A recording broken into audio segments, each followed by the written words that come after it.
नमस्कार साथियों, मैं हूं राम और आप देख रहे हैं प्रवासी खबर। धार्मिक, सांस्कृतिक, सामाजिक और शैक्षणिक क्षेत्रों में भारतीय सद्विचार मंच का जो ये एक एनजीओ है, इसका नाम बड़े ही सम्मान के साथ और गौरव के साथ लिया जाता है। इसी एनजीओ के संस्थापक डॉक्टर राधेश्याम तिवारी से हमने संपर्क किया और उनसे सदिच्छा भेंट की जो है हमने दरख्वास्त की, तो उन्होंने हमें उसकी इजाजत दे दी, जिसके चलते आज हम यहाँ पर उनके निवास स्थान पर इस सद्विचार मंच के बारे में और उनके जीवन के बारे में जानने के लिए पहुंचे हैं। जो भी दर्शक हमें देख रहे हैं, सबसे पहले मैं उनको ये बता दूं कि आप हमारे चैनल को सब्सक्राइब कर लीजिए, क्योंकि यह जो इंटरव्यू है, यह जो बातचीत है, इससे आपको बहुत ही मजा आएगा और आपको बहुत जानकारियां भी मिलेंगी। क्योंकि सद्विचार मंच के साथ ही साथ हिंदी भाषियों की जो प्रमुख संस्था है उत्तर भारतीय संघ, उसके बारे में भी आज हमें बहुत सारी जानकारी डॉक्टर राधेश्याम तिवारी जी से मिलेगी, क्योंकि ये भी उसमें एक संस्थापक के टाइम के एक जो है समिति के मेंबर थे। तो आइए बिना कुछ देरी करते हम आपको डॉक्टर राधेश्याम तिवारी जी के पास लेकर चलते हैं। जैसे कि ये विख्यात कहावत है कि दूध को मथो तो माठा और घी निकलेगा, खेत को जोतो तो अनाज निकलेगा, और अगर समाज सेवकों में किसी को ढूंढो तो आपको वहां पे डॉक्टर राधेश्याम तिवारी भी मिल जाएंगे। तो सबसे पहले डॉक्टर साहब, आज प्रवासी खबर में आपका बहुत बहुत स्वागत है। और हम बातचीत का सिलसिला शुरू करें उससे पहले मैं ये चाहूंगा कि आप अपने बारे में संक्षेप विवरण हमारे दर्शकों को दीजिए कि आप कौन है। ये संस्था के बारे में भी, इसके बारे में बात करेंगे, लेकिन पहले ये बताइए कि आप कौन है, जिससे जो नए लोग हैं वो आपको जान जाए, समझ जाए और बातचीत करने में थोड़ी आसानी हो। मेरा जन्म उत्तर प्रदेश के जौनपुर जिले में मड़ियाऊ तहसील का एक छोटा सा गांव है विजयगिर, उसमें हुआ था। और मेरे माता पिता पंडित दाऊद नारायण तिवारी जी मेरे पिताजी और सीता देवी तिवारी जी मेरी माताजी। पिताजी मुंबई में रह करके डेयरी फार्म का व्यवसाय करते थे और माताजी का आना जाना उत्तर प्रदेश और महाराष्ट्र में, मुंबई में होता रहता था। लेकिन मेरी शिक्षा दीक्षा पूरी बीएससी पार्ट 2 तक उत्तर प्रदेश के जौनपुर जिले के छोटे से एक विद्यालय में हुई जी। ज्ञानपुर एक बहुत बड़ा शिक्षा केंद्र है, बीएससी पार्ट 2 वहाँ से मैंने किया। जब मैं बीएससी पार्ट 2 कर रहा था तभी मेरा पाटलिपुत्र मेडिकल कॉलेज में मेरा एडमिशन हो गया। यह कॉलेज पहले धनबाद, पहले पटना में खुला था, लेकिन बाद में बिहार सरकार ने टेक ओवर किया और इसको धनबाद भेज दिया जी। धनबाद से मैंने एमबीबीएस किया। आजकल उस कॉलेज का नाम किसी नेता महतो के नाम से चल रहा है और गवर्नमेंट का कॉलेज है और बड़ा मशहूर कॉलेज है। मुंबई से, वहाँ से मैं एमबीबीएस करने के बाद मुंबई आ गया और मुंबई में दहीसर क्षेत्र, जो मुंबई का दहीसर क्षेत्र है, मैंने अपनी क्लिनिक खोला जी। और क्लिनिक, और वो भी आदिवासी, मतलब वो बहुत पिछड़ा इलाका और था। ये जहाँ मेरी क्लिनिक है हर्षित क्लिनिक के नाम से थी, वो बहुत पिछड़ा हुआ इलाका हुआ करता था और आज भी बहुत ज़्यादा डेवलपमेंट वहाँ नहीं है। 30 वर्षों तक मैंने प्रैक्टिस किया, लेकिन मेरा प्रैक्टिस में बहुत मन नहीं लगता था। समाज सेवा की तरफ मैं, बिहार में जब मैं पढ़ रहा था, जब प्रकाश आंदोलन चल रहा था, तो जेपी मूवमेंट से मैं जुड़ा हुआ था, तो वो बात मैं मुंबई में भी मैं भूल नहीं पाया और यहाँ भी प्रैक्टिस के साथ साथ समाज सेवा में अपने आप को झोंका और समाज सेवा के साथ साथ मैं कांग्रेस पार्टी से भी जुड़ गया था। और 85 में मुझे कांग्रेस पार्टी ने दहीसर क्षेत्र से म्यूनसिपल कॉरपोरेशन का टिकट दिया और मैं असफल हो गया। और वो असफल होने के बाद राजनीति से संन्यास ले लिया और उसके बाद मैं समाज सेवा की तरफ मुड़ा और आज तक समाज सेवा के माध्यम से मैं जो कुछ मुझसे बन पड़ रहा है मैं कर रहा हूँ। अच्छा डॉक्टर साहब, एक बात है आपसे पूछना है कि एमबीबीएस करने के बाद जो छात्र है वो ये सोचता है कि मैं बड़ा ही नामी गामी डॉक्टर बनूं, एक बहुत बड़ा अस्पताल खोलूं, खूब रुपया धन संपत्ति कमाऊं और एक बंगला खरीदूं, फ्लैट खरीदूं, पेंट हाउस खरीदूं। लेकिन आप है कि आप ये सब छोड़ करके आप बोल रहे हैं कि मेरा डॉक्टरी में मन ही नहीं लगता था, मेरा समाज सेवा में मन लगता था। ऐसा क्यों? दो बातें हैं। एक तो मैं खाते पीते परिवार से था, तो कहीं मुझे इस बात की चिंता कतई नहीं थी कि मुझे मुंबई में रहने की जगह नहीं है, यहाँ रहने की सुविधा नहीं है। वो सारी सुविधाएं मुझे थीं, और जब ये सारी सुविधाएं थीं तो समाज सेवा का जो एक जुनून था मेरे अंदर बिहार से में जो पैदा हुआ था, मैं उसको आगे बढ़ाते बढ़ाते जी। मैं एक तरह से समाज सेवक ही बन गया था। भारतीय सद्विचार मंच, मैंने भी इसका नाम कहीं ना कहीं तो उसे ऐसे ही सुना है, और उसी सिलसिले में आज से मुलाकात भी हो रही है। ये भारतीय सद्विचार मंच की यात्रा के बारे में बताइए। ये संस्था कब निर्माण में आई, ये क्यों आई, एग्जिस्टेंस में क्यों आई, और अब तक इसने क्या क्या काम किए हैं? समाज सेवा करते करते मैं छोटे छोटे कामों को, समाज में जो दबे कुचले लोग हैं उनकी सेवा करते करते मेरे दिलो दिमाग में ये आया कि किसी एनजीओ के माध्यम से अगर मैं आगे बढ़ूंगा जी तो उसको एक विश्वसनीयता भी मिलेगी और प्रामाणिकता भी मिलेगी। जी। और भारतीय सद्विचार मंच की स्थापना मैंने 1992 में किया, और इसका रजिस्ट्रेशन मैं 1993 में किया। तो इसके जो उद्देश्य थे, बहुत सारे उद्देश्य थे, और बहुत सारे उद्देश्यों में अभी गिनाने लगूंगा तो बहुत ज़्यादा हो जाएगा।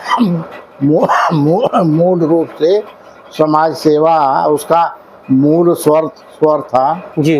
और मेडिकल कैंप को लेकर के, मेडिकल कैंप भी मैं बहुत करता था, डॉक्टर तो है ही आप। और डोनेशन कैंप भी मैं बहुत करता था। और जो बोरीवली दहीसर के छात्र 10वीं में जो सर्वोत्तम अंक पाते थे उनका भी मैं सम्मान करता था। तो धीरे धीरे इस तरह की बात आगे बढ़ी, लेकिन मेरी क्लिनिक जिस क्षेत्र में थी वो गरीब क्षेत्र था। मुझे गेस्ट के रूप में बुलाया जाता था किसी फंक्शन में, मैं जाता था तो बैठने की जगह प्रॉपर नहीं होती थी। लोग मुझे बैठाते थे, लेकिन मुझे लगता था कि काश इनके लिए कोई एक ऐसी जगह होती जहाँ ये अपना फंक्शन कर सकते थे, अपनी बातें रख सकते थे, सम्मेलन कर सकते थे। उसी समय मेरे दिमाग में आया कि भारतीय सद्विचार मंच के माध्यम से मैं आगे बढ़ूं, और एक जगह की तलाश मैंने किया। मेरे मित्र थे, बिल्डर थे, एच.एम. पांडे जी, आज इस दुनिया में नहीं है। वो मेरे कंधे से कंधा मिला करके उन्होंने भारतीय सद्विचार मंच की ज़मीन खरीदवाई, और फिर वहाँ मैंने सोचा कि समाज कल्याण कैसे बनेगा। तो सांसद जो आजकल गोपाल शेट्टी जी हैं, उन दिनों आमदार हुआ करते थे, उनका मुझे फंड मिला और फिर काम शुरुआत हो गई। बाद में संजय निरुपम जी सांसद बने, उनका भी फंड मिला, और राजेंद्र प्रसाद चौबे जी, उनका भी फंड मिला। और बाबू आर्यन सिंह जी ज़मीन के रजिस्ट्रेशन के लिए 5 लाख रुपया एक साथ एक मुश्त दिए, और ज़मीन का रजिस्ट्रेशन भी हो गया। और फिर धीरे धीरे समाज का सहयोग मिला, और आज आप जो देख रहे हैं भारतीय सद्विचार मंच जो समाज कल्याण का निर्माण हुआ है, उसकी चर्चा पूरे मुंबई में है। 2 महले की बिल्डिंग है वो, और वहाँ तरह तरह के कार्यक्रम होते हैं, गरीबों के कार्यक्रम होते हैं और कम पैसे में होते हैं। जी। और जो भी दर्शक शायद भारतीय सद्विचार मंच के बारे में नहीं जानते होंगे, मैं आपको ये बात बता दूं कि आज पालघर में, थाना में, विरार में, नालासोपारा में, भाईंदर में, इस जितने भी आप क्षेत्र जानते होंगे, जो भी उत्तर भारतीय हिंदी भाषी इन क्षेत्रों में रहता होगा, उसमें से अगर 10 लोग होंगे तो 10 में से 6 ऐसे होंगे जो इस संस्था से जुड़े हुए हैं। अब आप इतने में समझ जाइएगा कि ये संस्था कितनी प्रखर है और कितनी विख्यात है। अब आइए हम बात करते हैं उत्तर भारतीय संघ के बारे में। सर जी, मैंने सुना है कि जब उत्तर भारतीय संघ का यहाँ पे निर्माण हुआ था तो उसमें संस्थापक सदस्यों में एक आप भी थे। मैं चाहूंगा कि आप इस संघ के बारे में बताइए, जो आज हिंदी भाषी संस्थाओं में सबसे प्रमुख संस्था है, और साथ ही वो कौन से लोग थे जो इस संस्था को बनाने में अपनी प्रमुख भूमिका निभाई थे आपके टाइम पर। उत्तर भारतीय संघ का जो की स्थापना जो हुई थी जी, और प्रसिद्ध समाज सेवी और युग पुरुष बांकीराम तिवारी जी के द्वारा हुई थी। मैं संस्थापक सदस्य तो नहीं था, लेकिन मेरा सौभाग्य है कि मैं उनसे जुड़ा हुआ था। बांकीराम तिवारी जी यहाँ रेलवे वर्कशॉप में काम करते थे जी। जो गरीब लोग थे उनके यहाँ, उनके घर से कोई लेटर आता था, कोई टेलीग्राम आता था, तो बांकीराम तिवारी जी उसको पढ़ के सुनाते थे, कहते थे। एक तरह से बौद्धिक वो एक बौद्धिक व्यक्ति थे।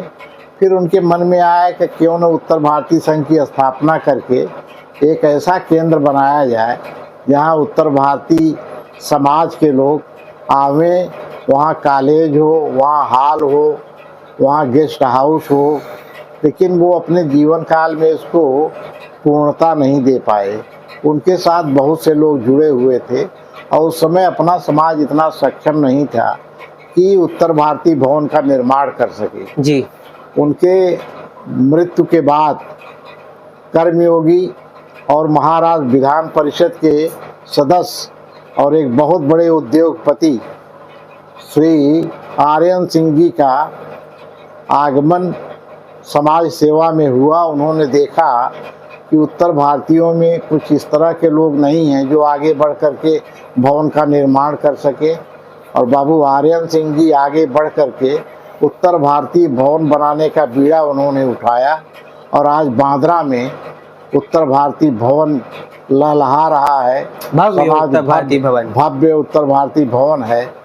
और उसको अगर आप हाईवे से गुजरेंगे तो उसकी तरफ निगाह डालेंगे तो लगेगा कि अपने समाज का भी कुछ यहाँ उत्तर भारत, यहाँ मुंबई शहर में है। मैं आर्यन सिंह जी को सत सत नमन कर रहा हूँ। संस्था के संस्थापक बांकीराम तिवारी जी को सत सत नमन कर रहा हूँ। और आज उत्तर भारतीय संघ के वर्तमान युवा अध्यक्ष श्री संतोष आर्यन सिंह जी उस काम को आगे बढ़ा रहे हैं जिसका सपना बाबू आर्यन सिंह जी ने देखा था। और मैं उत्तर भारतीय संघ की कार्यकारिणी में वरिष्ठ उपाध्यक्ष के रूप में कार्य कर रहा हूं और अपना पूरा सहयोग दे रहा हूं। मेरे हाथ में एक पैम्पलेट है, भारतीय सद्विचार मंच पुरस्कार सम्मान समारोह। ये क्या है?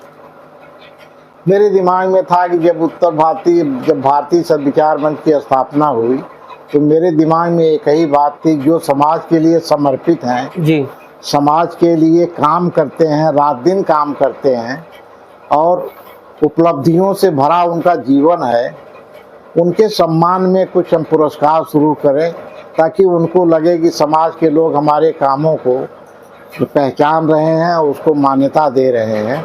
और मेरे मन में भी ये था कि हम मान्यता दे रहे हैं और उनकी प्रामाणिकता और विश्वसनीयता पे मेरे मन में बहुत सम्मान है। तो क्यों न मैं डॉक्टर राम मनोहर त्रिपाठी जी, जिनको मैं अपना आदर्श मानता रहा हूँ, डॉक्टर राम मनोहर त्रिपाठी जी महाराष्ट्र के पूर्व मंत्री और हिंदी के बहुत बड़े विद्वान पत्रकार, उनके पत्रकारिता जीवन में न जाने कितने पत्रकार उनके शिष्य बनकर आज किसी न किसी पेपर में संपादक बने हुए हैं। और बहुत बड़े आदमी थे और बड़े सिंपल थे, बहुत माने उनका जीवन एक तरह से योगी का जीवन था। तो मैं उनसे प्रभावित था, तो इसलिए उनकी परमिशन लेकर के, स्वीकृति लेकर के ये डॉक्टर राम मनोहर त्रिपाठी पुरस्कार की स्थापना किया। और आज तक 22 पुरस्कार दिया जा चुका है। 23वां पुरस्कार 28 जनवरी को यानी कि परसों वो विद्या ठाकुर जी को दिया जाएगा। वही जो आमदार है, पूर्व मंत्री भी है। अच्छा सर जी, आप जो पुरस्कार देते हैं तो आदमी के अंदर आप वो कौन से गुण देखते हैं कि वो गुण देख करके ही आप उसे पुरस्कार देंगे? डॉक्टर राम मनोहर त्रिपाठी बहुआयामी व्यक्तित्व थे। वो साहित्यकार भी थे जी, पत्रकार भी थे, लेखक भी थे, समाज सेवक भी थे। इसलिए उनके पुरस्कार के आगे मैंने कोई विश्लेषण नहीं लगाया कि समाज सेवा के क्षेत्र में, पत्रकारिता के क्षेत्र में। सिर्फ इतना रखा कि डॉक्टर राम मनोहर त्रिपाठी पुरस्कार मैं पत्रकारिता के क्षेत्र में उनके नाम से पुरस्कार देता हूँ, समाज सेवा के क्षेत्र में देता हूँ, इवन राजनीति के क्षेत्र में जो अच्छा काम कर रहे हैं उनको भी देता हूँ। इस तरह से उनके नाम से। अच्छा, उनसे ही रिलेटेड है मतलब? हाँ, उनसे रिलेटेड, मतलब जिस क्षेत्र में वो बहुत प्रखर थे, हाँ, उसी क्षेत्र के लोगों को पुरस्कार देता हूँ। अच्छा, राम मनोहर त्रिपाठी जी के बारे में मैं ज्यादा तो नहीं जानता और आपने ही अभी थोड़ा बहुत मेरा ज्ञानवर्धन किया जो किया। आप उनके साथ काम कर चुके हैं, बाबूजी उनको कहा जाता है, बाबूजी डॉक्टर राम मनोहर त्रिपाठी जी। और आप लोगों को अगर पता नहीं हो तो मैं बता दूं कि उत्तर भारतीयों में आज तक इस पूरे महाराष्ट्र में, मुंबई में अगर कोई एक दिग्गज नेता हुआ है तो वो डॉक्टर राम मनोहर त्रिपाठी जी हुए हैं, जो आज हमारे बीच तो नहीं है लेकिन उनके साथ काम करने वाले और उनको याद रखने वाले हमारे बीच में है। तो सर जी, मैं आपके मुखार बिंद से सुनना चाहूंगा कि वो शख्सियत कैसी थी, वो आदमी कैसे थे, उनके बारे में कुछ बताइए, अनुभव बताइए अपने। बहुत इतना सिंपल जीवन उनका था, इतना मधुर बोलते थे, इतना प्रेम से मिलते थे। एक बार उनसे जो मिल लेता था फिर डॉक्टर राम मनोहर त्रिपाठी जी का ही हो जाता था। और आते थे जिस सभा में, जिस सम्मेलन में, पूरी सभा हाथ जोड़ के उनके सामने खड़ी हो जाती थी और उनको नमस्कार प्रणाम और उनका पैर लोग छूते थे। मेरा सौभाग्य रहा है कि मैं उनके संपर्क में रहा हूँ और मुझे बहुत स्नेह भी देते थे। और मेरे मन में इस बात का संतोष है कि उनके नाम से मैं पुरस्कार देता हूँ और जब तक ये संस्था रहेगी, जब तक संस्था का अस्तित्व रहेगा भारतीय सद्विचार मंच का, चाहे कोई नेतृत्व करे, ये पुरस्कार चालू रहेगा या आराम ही रहेगा। उनके वो कौन से विचार थे या वो कौन से गुण थे जिससे आप बहुत प्रभावित हुए और इतना प्रभावित हुए कि आज मंच बनाए और मंच में भी उनके नाम को सबसे आगे रखा? डॉक्टर राम मनोहर त्रिपाठी जी के बारे में एक बात मुझे नहीं भूलती है। वो एक बात कहते थे कि महाराष्ट्र में रहते हो तो मराठी सीखो, क्योंकि भाषाएं आपस में जोड़ती हैं, प्रेम रखती हैं, स्नेह रखती हैं। अब आप लोग यहाँ आकर के भोजपुरी बोलोगे, हिंदी बोलोगे तो महाराष्ट्रियन लोग सोचेंगे कि ये हमारे व्यक्ति नहीं है। अगर उनके साथ मराठी तुम बोलोगे तो उनको लगेगा कि देखो महाराष्ट्र में आ करके और यहाँ के संस्कृति से, यहाँ के विचारों से, यहाँ के जनजीवन से ये लोग घुल मिल गए हैं। इसलिए सामंजस्य की जो स्थिति होती है, प्रेम मोहब्बत का जो आदान प्रदान होता है, वो भाषाओं के माध्यम से होता है। और समाज को एक ही बात सिखाते थे कि जो भी तुमसे कुछ हो सकता है समाज के लिए करो, समाज के बारे में सोचो, और अगर कुछ न कर सको तो समाज के बारे में कुछ ऐसा काम मत करो जिससे समाज बदनाम हो। वो इनकी सबसे बड़ी बात थी। क्या बात है सर जी, इतना सुंदर बात। और आप उनके साथ समय बिता चुके हैं और बहुत बदकिस्मती की बात है कि हमारे उत्तर भारतीय समाज के युवाओं को उनके बारे में कुछ पता ही नहीं है। अच्छा सर जी, अब उत्तर भारतीय समाज की बात हुई है तो हिंदी भाषी जो समाज है हमारा मुंबई में, वो इस समय कैसा जीवन जी रहा है, उस पर आप क्या अपना मत प्रकट करेंगे? हिंदी भाषी समाज, उत्तर भारतीय समाज बहुत आगे जा रहा है शिक्षा के क्षेत्र में। जब आप आए थे 1980 में, तब से बहुत फर्क है। उत्तर भारतीय, जब मैं मुंबई में आया था तब की सोच अलग थी, तब की अप्रोच अलग थी, लेकिन आज उत्तर भारतीय समाज, हिंदी भाषी समाज बहुत आगे जा रहा है, शिक्षा के क्षेत्र में आगे जा रहा है। इतने बड़े बड़े भवन निर्माता हो गए हैं, उनका नाम मुंबई शहर में है, वो आगे जा रहे हैं और तरह तरह का प्रकल्प ले करके, और यहाँ बहुत से उत्तर भारतीय फार्म हाउस भी ले लिए हैं। इसका मतलब ये हुआ कि महाराष्ट्र की संस्कृति के साथ मिलजुल करके, महाराष्ट्र के लोगों के साथ मिलजुल करके मुंबई को आगे बढ़ा रहे हैं। और हम लोग कहते भी हैं कि उत्तर प्रदेश, हिंदी हमारी माता है और महाराष्ट्रियन हमारी मौसी है। तो हम लोगों का जो है महाराष्ट्र के प्रति उतना ही प्रेम है जितना अपने उत्तर प्रदेश और अपने हिंदी भाषी क्षेत्रों के प्रति है। और यहाँ के लोग अब हम लोगों को बहुत प्यार देने लगे हैं, स्नेह देने लगे हैं। जो है दृष्टि से लोग देखते थे यहाँ के लोग, अब भैया शब्द का उच्चारण करते थे, अब सड़कों पे भैया शब्द नहीं सुनाई देता है। और फिर भैया शब्द को हम लोगों ने बहुत पॉजिटिव वे में लिया, क्योंकि भैया अपने उत्तर प्रदेश में बड़े भाई को बोला जाता है जी। और हम लोगों की मानसिकता है कि अगर कोई बोलता भी है भैया हम लोगों को, तो हम इनके भैया तो वही हैं, इनके बड़े भ्राता तो वही हैं। तो उस तरह से एक पॉजिटिव सोच हम लोगों की है। और उत्तर भारतीय समाज गुजराती समाज के साथ, महाराष्ट्रियन समाज के साथ घुल मिल कर रह रहा है और मुंबई शहर का विकास कर रहा है। सर जी, आखिरी के 2 प्रश्न पूछूंगा, उसके बाद हम अलविदा लेंगे।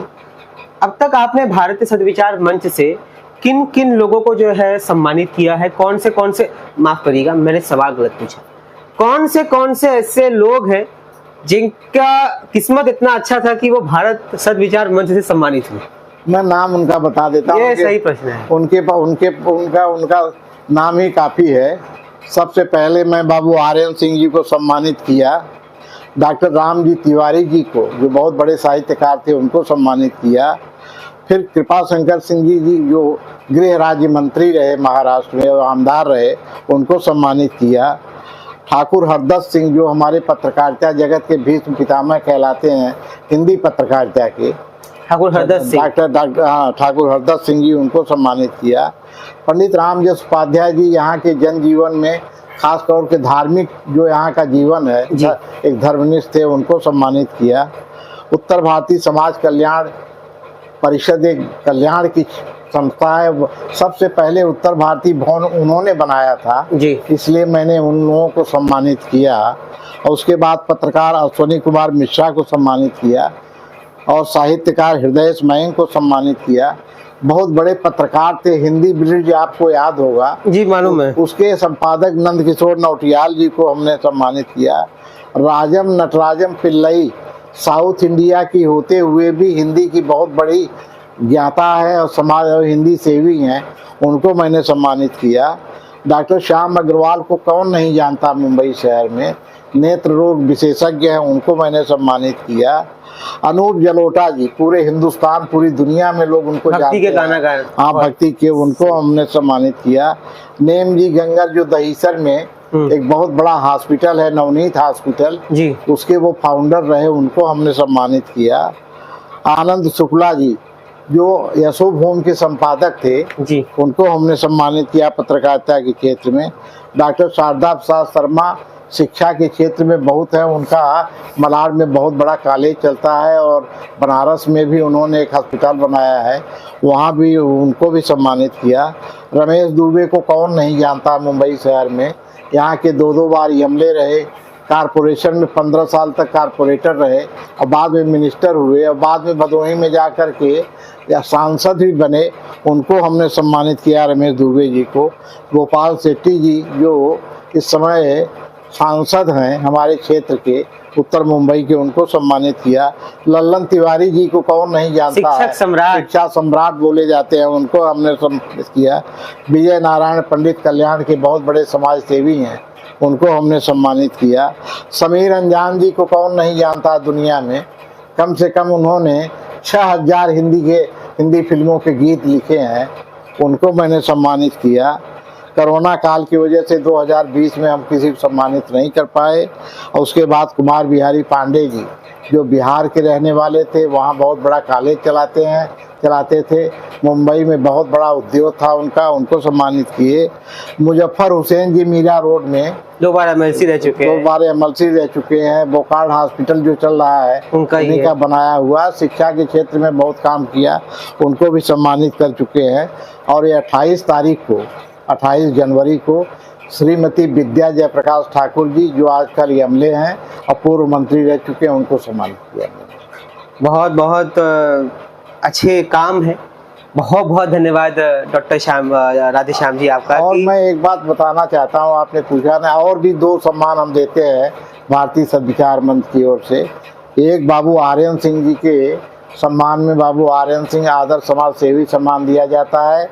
पिछले साल बाबू ज्ञान प्रकाश सिंह जो समाज सेवी हैं, शिक्षाविद हैं, उनको, इस बार हम उसको झुंझुनवाला कॉलेज, राम निरंजन झुंझुनवाला कॉलेज घाटकोपर जी और हिंदी हाई स्कूल घाटकोपर, उसके संचालक और उसके अध्यक्ष हैं, उनको सम्मानित कर रहे हैं। पत्रकारिता के क्षेत्र में भी हम जो है पुरस्कार शुरू किए हैं और उसको जो है हम ठाकुर हरदत्त सिंह आदर्श पत्रकारिता पुरस्कार के नाम से हम उसको देते हैं। उसका मेंशन करना जरूरी है, इसलिए कि पत्रकारिता के क्षेत्र में जो काम कर रहे हैं उनको भी सम्मानित करना अति आवश्यक है।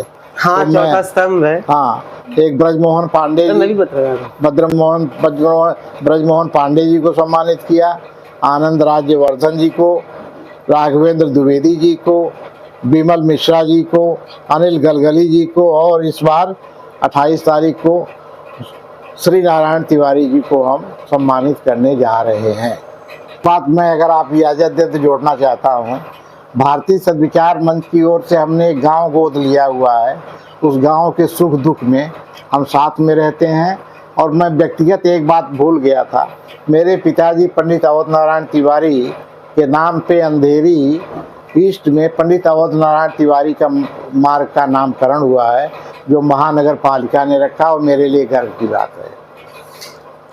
ये वाक्य सुन करके मैं आशा करूंगा हमारे हर दर्शक को और उससे भी ज्यादा हमारे समाज के जो उत्तर प्रदेश से यहाँ पर आते हैं, जिनके माता पिता उनको पढ़ा रहे हैं, उनसे कि आप जब कुछ अपने जीवन में बन जाए, आप अगर डॉक्टर राधेश्याम तिवारी बने, आप अगर डॉक्टर राम मनोहर त्रिपाठी बने, आप अगर RN सिंह जैसे बने, तो जरूर इनके जैसे काम भी करिएगा, समाज सेवा में आगे आकर लोगों की मदद भी करिएगा, क्योंकि आज हमारे समाज को जरूरत है तो उन लोगों की जरूरत है जो समाज को आगे ले जाएं, समाज के लिए कुछ करें, समाज के लिए अपने घर के तहखाने से बाहर निकाल करके उनके लिए लड़ें, उनकी जरूरतें पूरी करें और उनकी मदद करें, ताकि हम में एकता रहे और हम आगे जाएं।